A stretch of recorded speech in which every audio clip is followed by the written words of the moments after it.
distressed real estate market means opportunity for those in the market for a home. And if you're considering a foreclosed property, you might have to stand in line behind the government.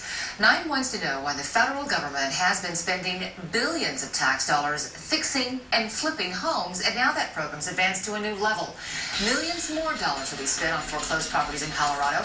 9 wants to know investigator Kyla Clark is examining how a new rule means local governments and their partners can have first pick at the houses without any competition. They say that they need this exclusive access in order to have a targeted impact on the stabilizing troubled neighborhoods, selling these homes to low-income families rather than the foreclosure staying empty or becoming rental properties. Picture it like this. There's a great deal out there on a foreclosure, a fixer-upper. An investor wants to buy it and use it as a rental property. Someone else wants to buy the same foreclosure and move in with their family. Well, now if the government agencies and their hand-picked partners want the house, they get first dibs. Welcome and good afternoon. Most government press conferences don't happen in the driveways of private homes. More help is on the way. But most homes haven't been bought and remodeled with tax money. The ideas being to improve neighborhoods and give families a shot at home ownership. I just want to say thank you very much. The federal government's Neighborhood Stabilization Program has given grants to local governments and nonprofits, almost $6 billion taxpayer dollars since 2008. Money that's been spent to bid on foreclosures and fix them up before they're sold to low-income families.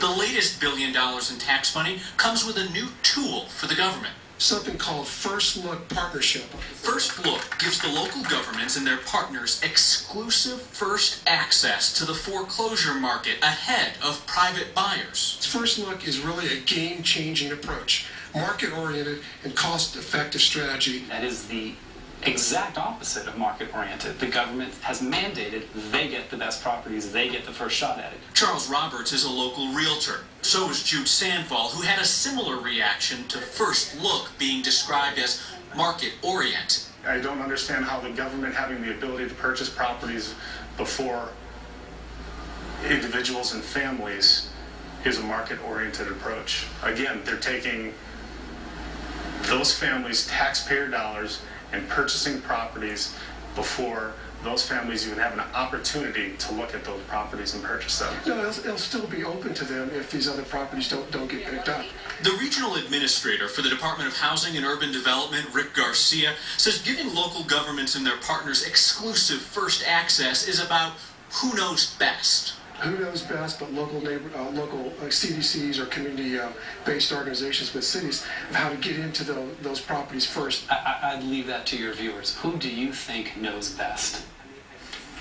First Look has support from the nation's largest banks, whose properties are being purchased with these taxpayer dollars. First Look is a partnership between those banks, the Department of Housing and Urban Development, HUD, and a group called the Stabilization Trust. So how many homes are we talking about?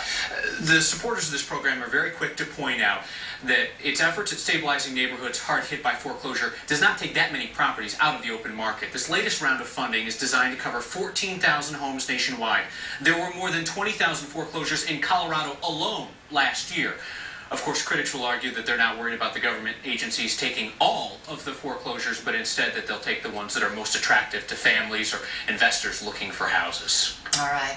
So the government agencies or partners at least making money off the houses they sell? Actually, they're not allowed to make any money. They can only break even or lose taxpayer money. It's fairly complex. We know that folks will have more questions about how this works, so I'll be here to answer those questions. Headed over to live chat now on 9news.com in just a moment. All right, so